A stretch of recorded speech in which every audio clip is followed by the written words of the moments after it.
All right, today we're going to do an oil change in Polaris RZR 570. This is actually one of my favorite Polaris machines. They're relatively inexpensive. They're trail width, super fun. Love these. So this is in my shop because it had a bad fuel pump. Probably should have made a video on how to do that, but I was in a hurry to get it started. But now that it's in the shop, it needs some maintenance, so I'm going to get that taken care of too. So first we're going to start with an oil change here. And so let me go ahead and take you through what we need. Okay, so the stuff you're going to need to perform this oil change, you're going to need an oil filter. Generally, I'd prefer to put a Polaris one in, but can't get it due to supply chain problems. It's back ordered, so we're going with the Fram. And then you'll need oil. So I was able to source the Polaris oil. It's a full synthetic 5W50. I'm sure, like, if you're running into problems like I did where you can't get the Polaris stuff, I bet you Mobil 5W50 or Mobil 1 5W50 would be just fine, or another high quality full synthetic in a pinch. But you know, get the manufacturer stuff if you can, because that way you know it's got all the additives and it meets their spec. All right, obviously a pan to drain the oil in. You'll need a 6 mil, I believe it is, 6 mil Allen socket, hex socket, and then you'll need appropriate ratchet to go with it. And then we'll see what filter's on there. I like to use the oil filter sockets if I can, but if you don't have them, you know, just a good set of oil filter pliers will be just fine. And that's all we should need. By the way, you should probably use about half of this, so like 2.5 quarts. I'll let you know what the final amount is when we get to that stage. All right, well, let's get underneath the machine and drain some oil out. Okay, so I'm under the machine. This would be, pull back just a little bit. So this is essentially the passenger side rear. So there's the engine. And so if you come underneath, there's a variety of slots, but there's this big one right here. And this is where the 6 mil fits in. So let's see if I can crack it loose.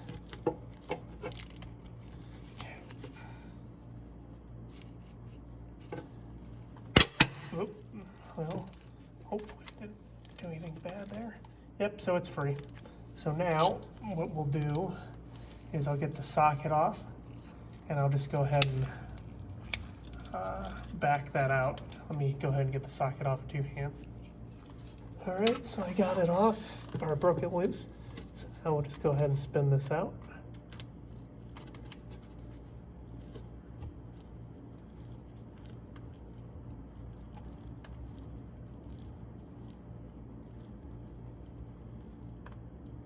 And that oil's pretty clean.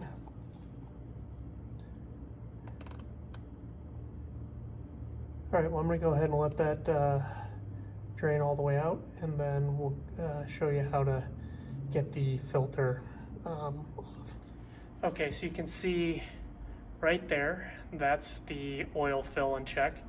And then right there is the oil filter, but that's just covered in a ton of dirt and grime that we don't really want to get in the motor in any way, shape, or form. So I'm going to go ahead and just get, you know, some degreaser spray and some paper towels and just clean them off. So I recommend you do the same thing. You can also spray some compressed air in there and get anything loose off too. So I'm going to do that off camera because I think that's pretty self-explanatory, and then we'll go ahead and get the oil filter off. Okay, you can see I've got things mostly cleaned. And so now at this point, I'm gonna reach in, but I'm gonna take it off camera. Just get your oil filter wrench on this and then obviously spin it off.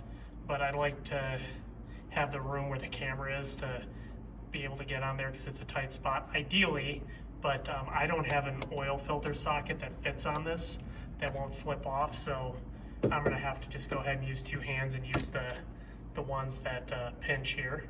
So I'll do that off camera, and then I'll, after I get it loose, I'll show you me spinning the filter off.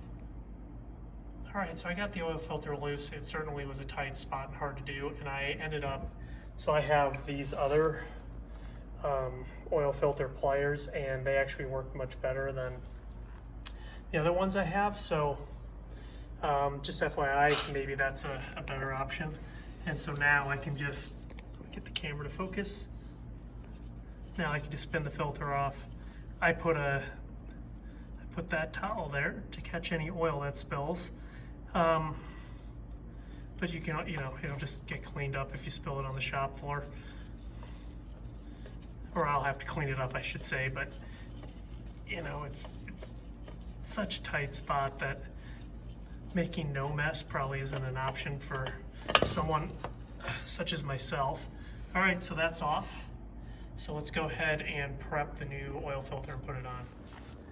All right, so I got my new oil filter here, and so what I'm gonna do is, it's sideways facing, so I'm not gonna get a ton in there, but I'm just gonna pour, and I'm making a mess, but I'm just gonna pour a little bit of oil in there to prime it, and then of course, at this point, make sure I get a nice bead of oil on that gasket. Also, it never hurts to inspect the machine and make sure that the old gasket didn't stick to it, but basically you always want to make sure that you put a good bead on there, otherwise you can damage the gasket putting it on, and then it'll leak from the oil filter. So, and you can see already a lot of that oil has been absorbed. So now let's take that over to the machine and thread it on. And when it comes to these type of things, it's always hand tight. Like, you do not, sorry, hopefully you can see there. You do not want to ever put this on too tight, because then you can really cause problems trying to get it off. So what I'll do is I'll do a firm hand tight here, and then maybe I'll do a little bit more of a tighten with my two hands on it, but so I'll do that off camera, but basically that's all it needs to be. And then, obviously if it's not on tight, you've got problems, but most of the time people just put them on too tight, and it just makes it way hard to get them off. So like I said, just two hand tight. Some have a torque spec, and you can definitely do that if you have a socket for it, but I don't know how many oil changes I've done in my life on vehicles. It's far more than I can remember, and I've never had a problem with a filter using two hand tight. So, all right, I'm gonna go ahead and do that off camera, and then we'll go ahead and work on filling this back up with oil. All right, so let's put the drain plug back in. So first, by the way, there is a crush washer on the drain plug. You can get a replacement. I tend to find you can do several oil changes without really needing this machine to replace them, but sorry, I'm trying to thread this while looking through the camera. If it's leaking oil from there, then definitely you'll want to make sure that you have a new gasket when you do this change. So basically now at this point, I'm gonna thread it finger tight. Okay, so next then I'm gonna go ahead and get the wrench on there. See if I can do this. Nope. Okay, so I will go ahead and get that teed up, and then I'll show you how I tighten it down.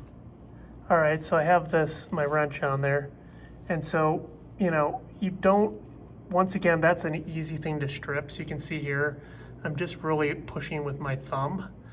Once again, there is a torque spec, but this amount of finger tight or just pressure on your wrench is all it needs. It won't come loose, and you won't strip anything. All right, so now let's go start putting some oil in it. All right, so I'm on the rear of the machine here, and so basically this cover, I already have it pulled up, but you can push it in just so you can see.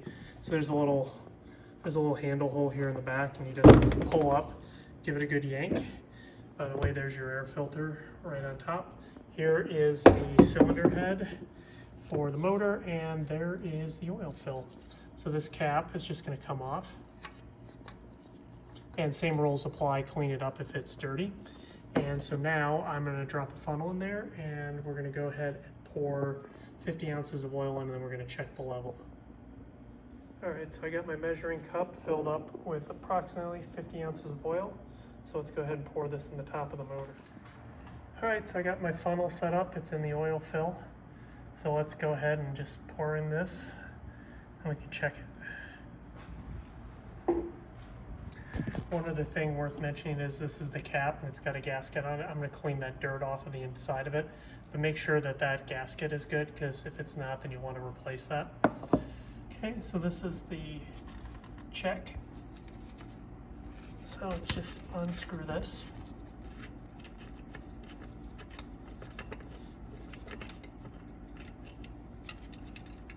So now we just need to check the level there. So let's get it out over here where I can see a little better. Focus. All right, so let me look at this not on camera. So I think we have a bit more to go. All right, I wiped it off and put it in one more time. Also, if you'll see here, I guess it's upside down, but it says tighten to check. Yeah, so you can see here it says tighten to check. So I'm just before the fill mark there, so I'm in the add range, so we didn't overfill it yet. So what I'm going to do now is I'm going to pour like another 5 ounces in the top and recheck and see where we're at. All right, so I've been going back and forth a little bit, but I was just adding a few ounces, and so I added what I think is pretty close to 53 ounces, and you know, everything's up for debate, but I think I'm hitting right, oops, sorry, focus, and it's on an angle, so it's not going to be perfect, but I'm pretty sure I'm hitting right where I need to be and not any more past that. So I would say around 53 ounces, but just check it.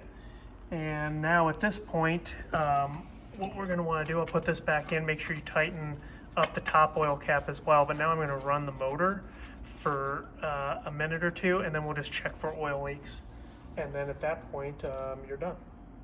Okay, so I ran the motor for 2 minutes, and you know, I wouldn't expect any oil leaks there, but you reach your hand around the oil filter and I'm not feeling any oil there, and then you get underneath and I don't see any oil leaking from underneath the machine that wasn't already spilled when we did it. So at this point, this machine is good to go. So that's how you change the oil in 2017 Polaris 570, and I would say that, you know, that this will be the same for the majority of years that have this motor in it. All right, thanks for watching, and as always, please comment, like, and subscribe below.